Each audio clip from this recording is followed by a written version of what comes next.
Dati siyang detective ng spiritual na mundo? Sa mustang muli, kaibigan, sa video nito tatalakayin nga natin ang pinakaunang spirit detective ng kabilang mundo. Si Kuroko Sanada o mas kilala nga natin sa Tagalog dub bilang si Mariko Sanada. Ikaw naman siguro ang dating detective na si Mariko Sanada. Pero bagong lahat, maraming salamat nga pala muna kay Ma'am Pei ng Paying's Diary. Thank you ulit dito sa binigay mong Eugene o Yusuke, fresh from Japan. At dahil dyan, baka pwedeng check nyo na nga rin yung channel niyang Paying's Diary. Pag napaabot natin siya ng 1,000 subs, pipili nga tayo ng bibigyan ng Yu Yu Hakusho figure. Game ba kayo dyan?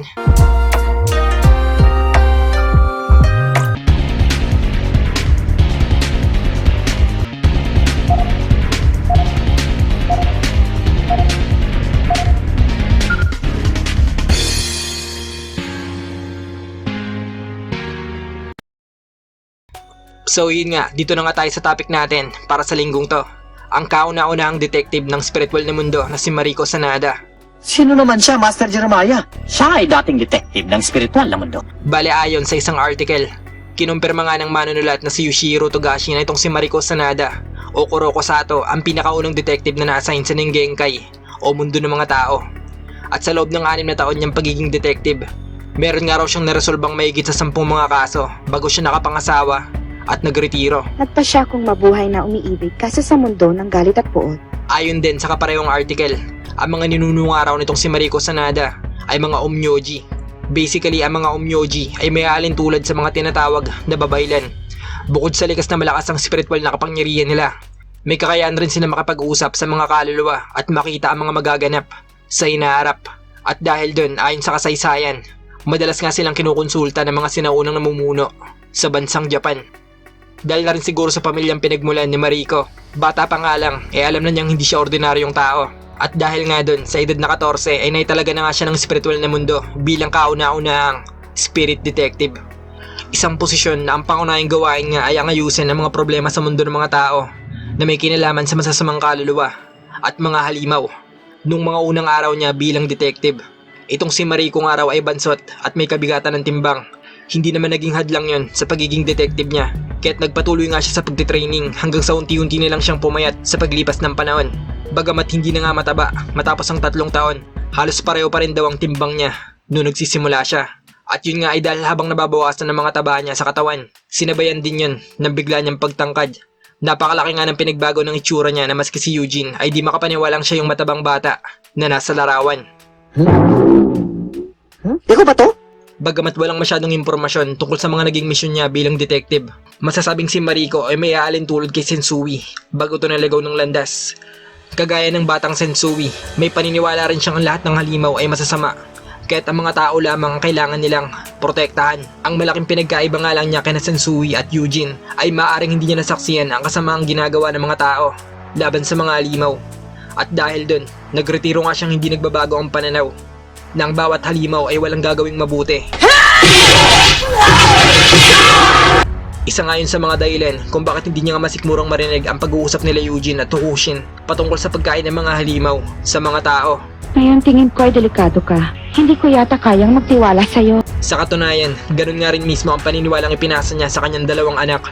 Bagay na nasaksihan nga natin nang atakihin nila si Eugene nang maramdaman nila ang dugong halimaw na dumadaloy sa katawan niya.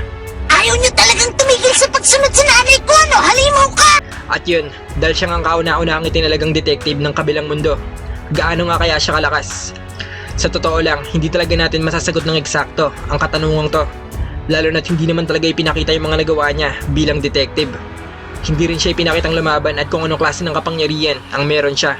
Basta ang alam nga lang natin ay naituro niya nga ang kapangyarihan yun sa 2 niyang anak na sa murang mga edad ay kaya na nga makapagpalabas ng napakalaking bola ng enerhiya.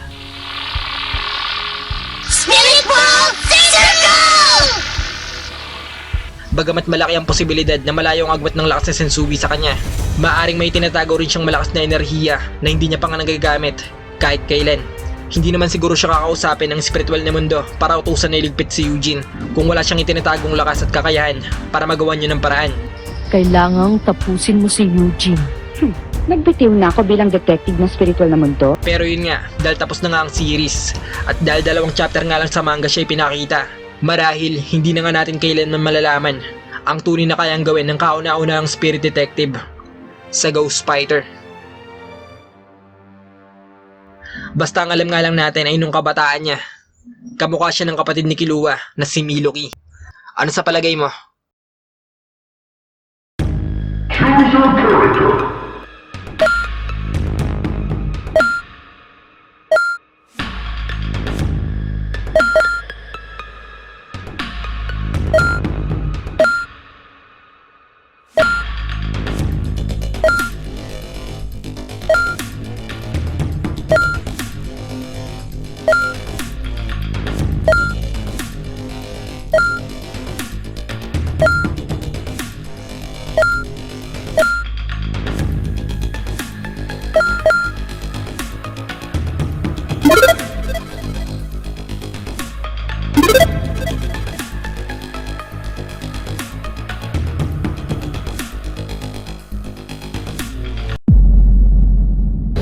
Pasensya na pero ako munang mauuna. Tingin ko, hindi ka talaga basta-bastang kalaban.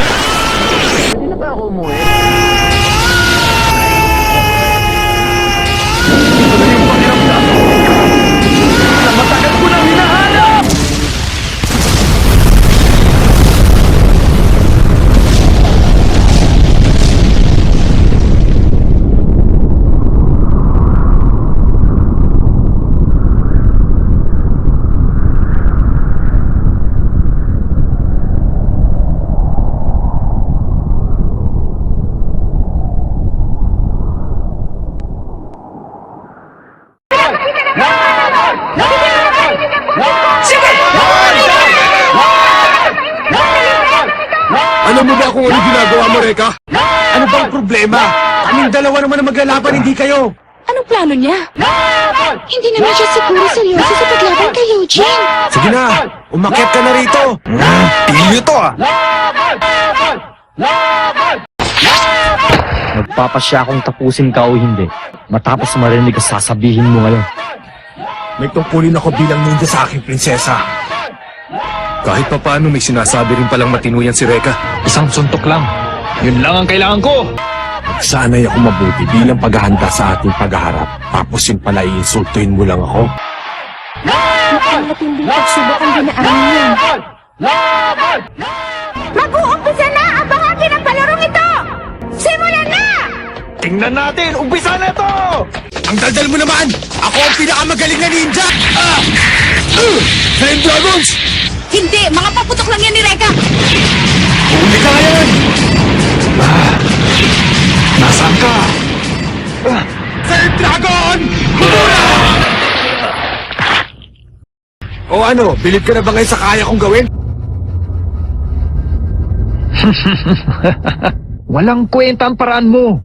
Anong klaseng pakikipaglaban yan kung nagtatago ka lang sa usok mo? Sandali! Malinaw ang paningin ko. Wala akong pakialam. Hindi ako basta-basta patatalo sa isang pipitsuging katulad mo lang. Reka! Umayag na nga kami sa labang ito eh! Pero pag pinatalo mo, hindi ka namin mapapatawad! Tadali! Fireball! Kung hindi uubra si Dadali sa'yo, saya!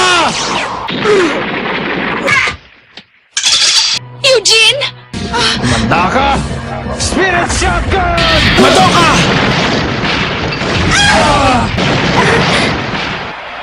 Kahit ikamatay ko pa, hindi pa rin ako patatalo sa'yo! Halika at gamitin mo ang sinasabi mong lakas at sugurin mo ako. Ibigay mo na ang lahat ng lakas mo.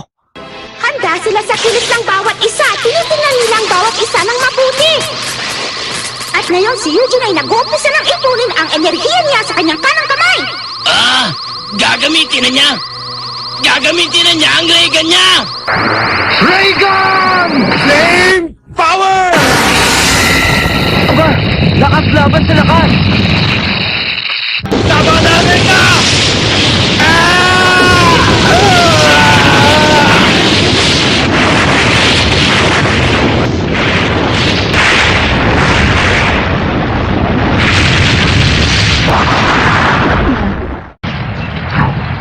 Yan ang aking kapangyarihan, Reagan. Nanalo na ba si Eugene?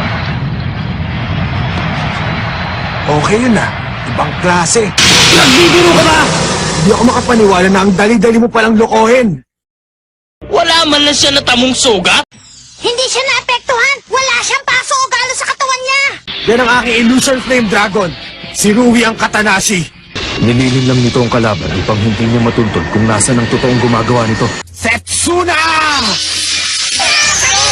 Tinawag na ni Reka si Setsuna.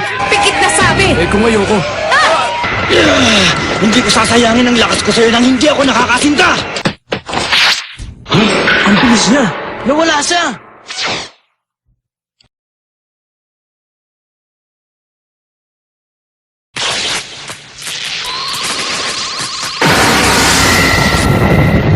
Nagawa niya! Ha? Ano nangyari? Patay ng dragon si Setsuna. Natalo! Nakahanda akong harapin ang pinili kong kapalaran! 7 dragons, labas! 7 flame dragons! Tapusin niyo na siya! Hindi na niya ito mailagan pa. Tatamaan siya! Si Eugene! Tatamaan!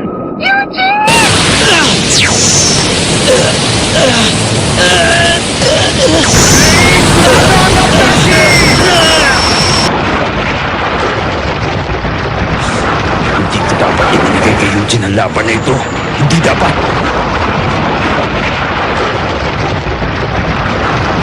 Tama na!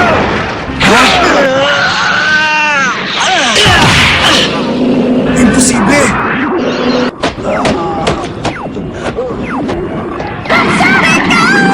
Sa lakas ng sundok ni Eugene, sa ngayon na natabunan ng mga malalaking bato! Uumpisahan ko lang bilang 1, Hindi ko maigalaw ang buong katawan. 3, 4,